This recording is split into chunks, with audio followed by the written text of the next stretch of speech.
بسمہ ابھی 16 سال کی تھی، لیکن وہ دیکھنے میں ایک مکمل عورت لگتی تھی اور اس وجہ سے ہی اس کا اچھا قد کاٹ اور بھری بھری جسامت تھی۔ سبھی والدین کی طرح بسمہ کے ماں باپ بھی کسی اچھے رشتہ کی تلاش میں تھے تاکہ بیٹی عزت کے ساتھ اپنے گھر رخصت ہو جائے۔ بسمہ میٹرک پاس کرنے کے بعد اب کالج جانے لگی۔ ماں باپ جب بھی رشتہ کی بات کرتے تو وہ یہ کہہ کر ٹال دیتی کہ میں ابھی پڑھنا چاہتی ہوں، لیکن پھر اچانک اس کی زندگی میں ایک ایسا حادثہ پیش آیا جس کے بارے میں اس کے والدین نے کبھی سوچا بھی نہ تھا۔ یہ حادثہ کیا تھا اور بسمہ پر یہ نوبت کیوں آئی، اس بارے میں مکمل تفصیلات جاننے کے لیے آپ سے التماس ہے کہ اس چھوٹی سی ویڈیو کو آخر تک لازمی دیکھیے گا، اور اگر ابھی تک آپ نے ہمارے چینل کو سبسکرائب نہیں کیا تو ابھی سبسکرائب بٹن پر کلک کر کے آپ ہمارے سبسکرائبر ضرور بن جائیں تاکہ ہماری آئندہ آنے والی ہر ویڈیو بھی آپ تک بآسانی پہنچ سکے اور آپ اس طرح کے حالات و واقعات سے باخبر رہ سکیں۔ بسمہ اپنے والدین کی اکلوتی اولاد تھی، یہی وجہ تھی کہ اب اسے نہ چاہتے ہوئے بھی کالج جانے سے منع نہیں کرتے تھے۔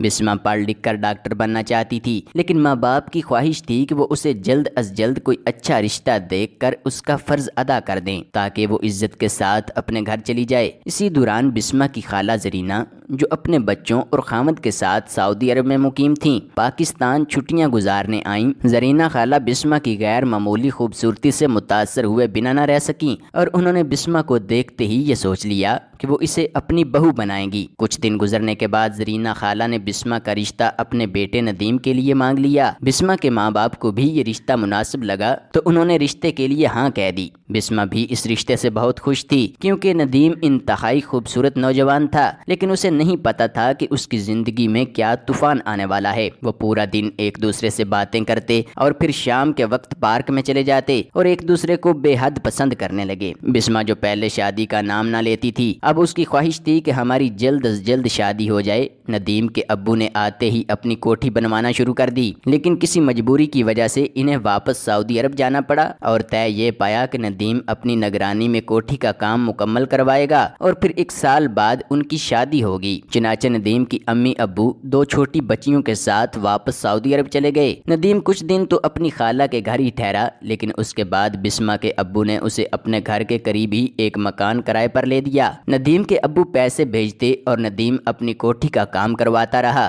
وقت گزرتا گیا، بسمہ اکثر ندیم کو کھانا دینے اس کے گھر چلی جاتی۔ ماں باپ بھی اس بات پر اعتراض نہیں کرتے تھے، بسمہ اس کا بہت زیادہ خیال رکھتی۔ ان دونوں کی محبت روز بروز شدید ہوتی جا رہی تھی۔ ندیم بھی بسمہ سے بہت زیادہ پیار کرتا تھا، یہی وجہ تھی کہ بسمہ جب بھی کھانا دینے جاتی تو وہ دیر تک اسے اپنے پاس بٹھائے رکھتا۔ وہ دونوں دن گن رہے تھے کہ یہ سال کب ختم ہوگا اور ہماری شادی ہوگی۔ پھر ایک دن ندیم کو بخار ہو گیا تو بسمہ سے یہ بات برداشت نہ ہوئی اور وہ اس کا پتہ لینے اس کے گھر چلی گئی۔ وہ چارپائی پر لیٹا تھا، اس کی طبیعت کافی خراب تھی۔ یہ آدھی رات کا وقت تھا اور بسمہ اپنے ماں باپ سے چوری ندیم کے گھر گئی تھی۔ اس نے ندیم کا ہاتھ پکڑا تو اس کا جسم بہت زیادہ گرم تھا۔ پھر جذبات کی شدت کا ایک ایسا طوفان آیا اور ان دونوں سے ایک بہت بڑا گناہ ہو گیا۔ بسمہ رونے لگی تو ندیم نے اسے تسلی دی کہ تم روتی کیوں ہو، عنقریب امی ابو آنے والے ہیں، پھر ہم دونوں کی شادی ہو جائے گی۔ اب ہم دونوں کو کوئی جدا نہیں کر سکتا، تم میری منگیتر ہو۔ بسمہ کی خالہ اور خالو کے آنے میں 1 ماہ رہ گیا تھا اور بسمہ ہر روز ندیم کے گھر جا رہی تھی اور وہ مسلسل گناہ میں مبتلا تھے۔ اور پھر ایک دن بسمہ کی طبیعت خراب ہو گئی۔ بسمہ کی ماں اسے ڈاکٹر کے پاس لے کر پہنچی تو پتہ چلا کہ وہ حاملہ ہو چکی ہے، لیکن اب تیر کمان سے نکل چکا تھا۔ اب صرف ایک ہی رستہ بچتا تھا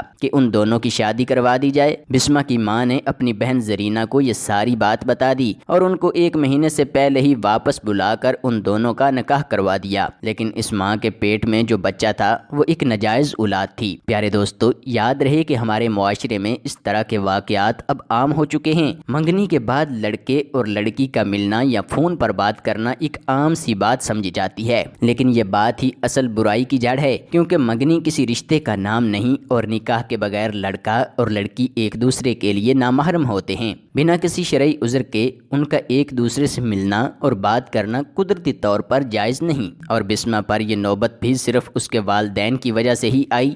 اگر اس کے ماں باپ اسے ندیم کو نہ ملنے دیتے تو شاید اس پر یہ نوبت نہ آتی۔ پیارے دوستو، ہم امید کرتے ہیں کہ آپ کو ہماری یہ ویڈیو ضرور پسند آئی ہوگی۔ اگر آپ کو یہ ویڈیو پسند آئی ہے تو اسے لائک اور شیئر ضرور کیجیے گا۔ ملتے ہیں ایک نئی ویڈیو کے ساتھ، دیکھتے رہیے روشنی ٹی وی۔ خدا حافظ۔